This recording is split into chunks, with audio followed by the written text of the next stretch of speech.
গিয়াও আমাদের বুজুর্গরা কয় সেখানে যাওয়ার পরে চোখের পানি আল্লাহর সঙ্গে কথা কইতে থাকে। কি কথা? উদার সে গরে না খোলেঙ্গে, ইধর সে হাম না ছোড়েঙ্গে, উদার সে গরে না খোলেঙ্গে, ইধর সে হাম না ছোড়েঙ্গে, হুকুমত আপনি আপনি হ্যায় কहीं উনকি কहीं মেরি। এই চোখের পানি আল্লাহ পাকের সামনে গিয়া কইতে থাকে, ও আল্লাহ, যতক্ষণ পর্যন্ত এই বুড়ার ব্যাপারে ফয়সালা না করবেন, কথাক্ষণ না, এই বুড়ার ব্যাপারে ফয়সালা না দিবেন, ততক্ষণ পর্যন্ত আমি আপনার দুয়ার ছাড়ব না। আজব কাহিনী। আল্লাহু আকবার। সিস্টেম মতন একটা রাত্র যদি কেউ একবার একটা বৈঠক, আজকাল তো ওইরকম ডাক্তারও নাই, ওইরকম কামও করা হয় না, আমরাও ওইরকম পদের না, এই জন্য পারি না। কিন্তু আমাদের বুজুর্গরা একবার বসছে, কোনো বুজুর্গের সঙ্গে একবার গিয়ে একটা মজলিসে বসছে, কাম। এখন ওই মানের ডাক্তার নাই, কমে গেছে। তারপরও হযরত থানবী বলছেন যে কিয়ামত পর্যন্ত আল্লাহ পাক রাখবেন, মানুষ রাখবেন, সংখ্যায় কমে যাবে।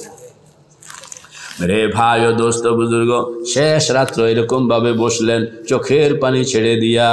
আর এরপরে কি কাম? আল্লাহ পাক কইতে আছে, তোমার ভিতরে তো অনেক নাপাক, কেমনে রহমত ডালি? ডাইলতে হইলে তো গ্লাসটা দোন লাগবো না, কথা কন না, কাপটা দোন লাগবো না?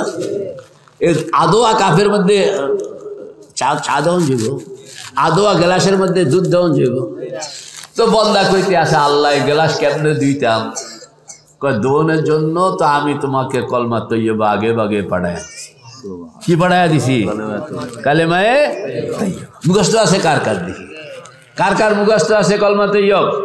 পড়ে শুনান, জোরে পড়েন। লা ইলাহা ইল্লাল্লাহ মুহাম্মাদুর রাসূলুল্লাহ। মুখস্থ আসেনি?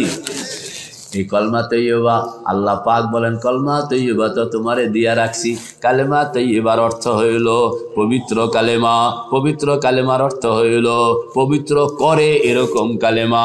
ওই কালেমা, যেই কালেমা অপবিত্রকে পবিত্র বানায়, নাপাককে পাক বানায়, অযোগ্যকে যোগ্য বানায়, মূর্খকে আলেম বানায়, সম্পর্ক নাই তাকে সম্পর্কওয়ালা বানায়, বুজুর্গি নাই তাকে বুজুর্গিওয়ালা বানায়। সেই কালেমার নাম হইল কালেমায়ে। এটা কি কাম করে? এটা পরিষ্কার করে, গুনাহ থাকলে বের করে দেয়, আর সেখানে নূর ঢুকায় আল্লাহ পাকের। তখন তুমি এটা পরিষ্কার করো। তা আমাদের বুজুর্গ কেমনে পরিষ্কার করবো? পরিষ্কার বসা তো আছে তুমি বাইতুল্লাহ দুয়ারের সামনে, এবার তুমি কলমা শরীফ, আহা কেমনে, আমার দিকে একটু তাকান। লা ইলাহা ইল্লাল্লাহ, লা ইলাহা ইল্লাল্লাহ, লা ইলাহা ইল্লাল্লাহ মুহাম্মাদুর রাসূলুল্লাহ। এটা হইল সাফকরণ আর নূর ঢুকানো। লা ইলাহা এটারে কয় তাখাল্লি, ইল্লাল্লাহ এটারে কয় তাহাল্লি। কলমা তৈয়বা দুইটা অংশ। প্রথম অংশ হইল লা ইলাহা, দ্বিতীয় অংশ হইল ইল্লাল্লাহ। প্রথম অংশকে বলে তাখাল্লি, দ্বিতীয় অংশকে বলে তাহাল্লি। প্রথম অংশকে বলে নফি, দ্বিতীয় অংশকে বলে ইসবাত। প্রথম অংশের ডিউটি হইল সাফকরণ, দ্বিতীয় অংশের ডিউটি হইল ভিতরে নূর ঢুকানো। আল্লাহু আকবার। তা আপনি ওই যে গ্লাস সাফকরণের কথা কইছি, কাফ সাফকরণের কথা তো সাফ করেন না। হযরত থানবী রহমতুল্লাহ আলাইহি বলেন, পায়ের তলা থেকে মাথার তালু পর্যন্ত আপাদমস্তক এর মধ্যে দুশ্চিন্তা আছে, আছে কিনা? হতাশা আছে, আছে কিনা? দুঃখ আছে, আছে কিনা? কষ্ট আছে, আছে কিনা? শিরক আছে, আছে কিনা? বেদাত আছে, আছে কিনা? কবিরা গুনাহ আছে, আছে কিনা? সগীরা গুনাহ আছে কিনা? নানান রকমের ওয়াসওয়াসা খাহেশাত আছে কি নাই? এটি সব হইল ময়লা, এটি সব হইল রোগ জীবাণু। এগুলো যতক্ষণ ভিতরে আসে ততক্ষণ আপনার জিন্দগিতে শান্তি আসতে পারে না, ইম্পসিবল। ক্যান্সার জীবাণু ভিতরে আসে আর আপনি সুস্থ, মানবো কেউ?